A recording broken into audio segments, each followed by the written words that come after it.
Good morning. I am Kevin Price. Delighted to be with you. Going to spend some time talking to you about you and your business. As you know, we do a lot of various business practical themes over at priceofbusiness.com. And recently we did a series of articles on how to avoid cold calling. And we did an interview with the president of a company called Spirit Business Connections, Frank Agin, and it's a very helpful article, and I enjoyed it so much we had to get him on the program. And so I'm going to be talking to him in just a moment, but before I jump in with that, I do want to mention that portions of today's program is brought to you by Robotaton, Sitters, etc., and Cornerstone Business Academy. Frank, welcome to the program. How are you today? I'm doing well, Kevin. Thank you very much for having me. You bet. Kind of give us the elevator speech for your company.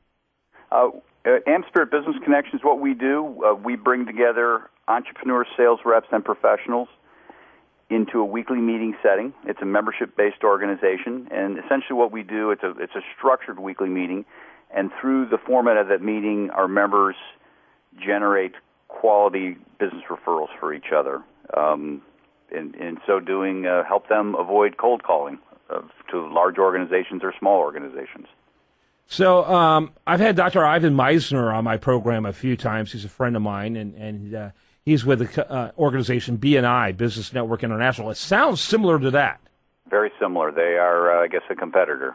I always tell people that my biggest competitor is apathy. Ivan's got a great program. So. Yep, absolutely. So how is it different?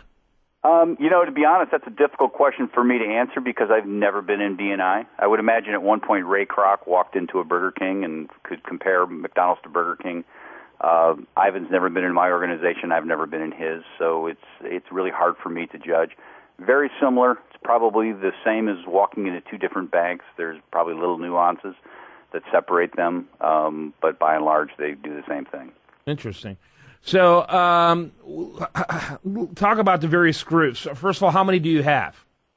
I have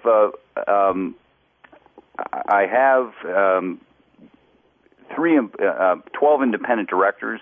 Some are franchisees. Some are I guess corporate-owned directors of the organization. Almost like a franchise. Yeah. I do have 7 franchisees, and we're spread amongst 7 metropolitan areas.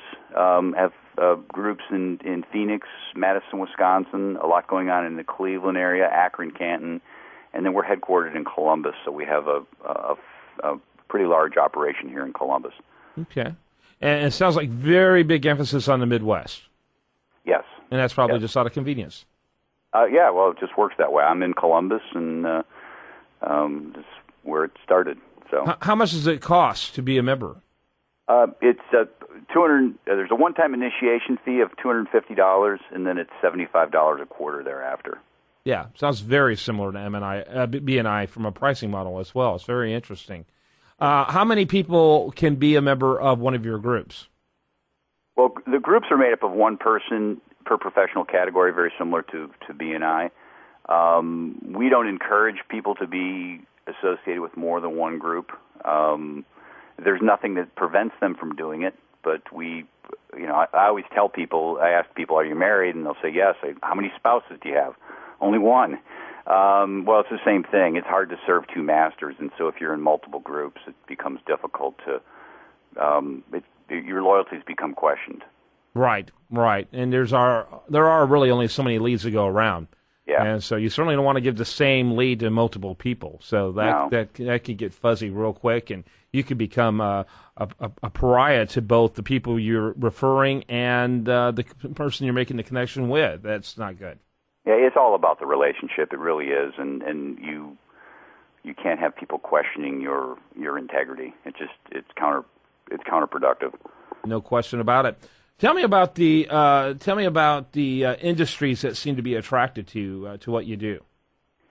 The ones that we get consistently have a lot of interest from are financial advisors, attorneys, accountants, property casualty insurance people, realtors, mortgage lenders, business bankers. Generally, the types of business that are heavily reliant on personal relationships. We've had financial advisors who have been involved for 20 years, realtors who have been involved in this organization for 20 years, because their whole business is built on simply getting people to know them, like them, and trust them. So those are the ones that's kind of consistent. Others, it'll just, it'll ebb and flow depending upon the economy. Obviously now with, 20 years ago there was no one who did websites. Now I have lots of people who do websites, or search engine optimization, have more people heading into that field. So you see changes like that. Certainly depends upon the types of franchises that are out there. There's a lot of coaching going on right now, so we have a fair number of people in the coaching industries who are involved. Mm-hmm. What year did you guys get started? This organization's been around since '93. Wow, Actually, so over 20 years. Yeah, I bought it in '97. I was an attorney. I was in a chapter. I liked it so much I bought the organization. Yeah, who else did that? The razor guy. Victor Kayam, I believe it was. Victor Kayam, yeah, very good. Yeah, I love that. I always loved that cliche. I always remember the commercial and what he sold, although I couldn't tell you which razor. Remington, according to my producer. I think it was, Morocco or something like that. He's our producer who remembers all kinds of worthless information says Remington, so I'm going to believe Oh, okay, well, there you go. I stand corrected. Yeah, he corrects me all the time, and I'm too lazy to find out whether or not I was aptly corrected. But he's very confident when he corrects me. So, sure. Well, I think it's an interesting model. Are people able to do the director's program as a living? I would never look somebody in the eye and say, hey, you can do this full time. All my franchisees do something else. Now, that's not to say that they can't grow it to the point where they're doing it full time. I do it full time, but it's taken me years to get to this point. But it really dovetails nicely with someone who's got a business or profession. For a few hours in the morning, they can work their AmSpirit business, and then the rest of the day, they're able to go about doing whatever they're doing. One guy owns a UPS store. I've got financial planners, mortgage lenders who are working in it, web consultants. And it's nice because it allows them, they need to be networking anyways. It allows them essentially to earn a living from doing something that they would otherwise be doing. Yeah. So it works well. Absolutely. Frank Agin, he's our guest. He's with a company called AmSpirit Business Connections. That's AmSpirit Business Connections. Frank, thanks so much for being with us. Great. Enjoyed it. All right. And plus, he's got a plethora of books. You're going to want to check out those mini titles when you go over to frankagin.com. That's AGIN, frankagin.com.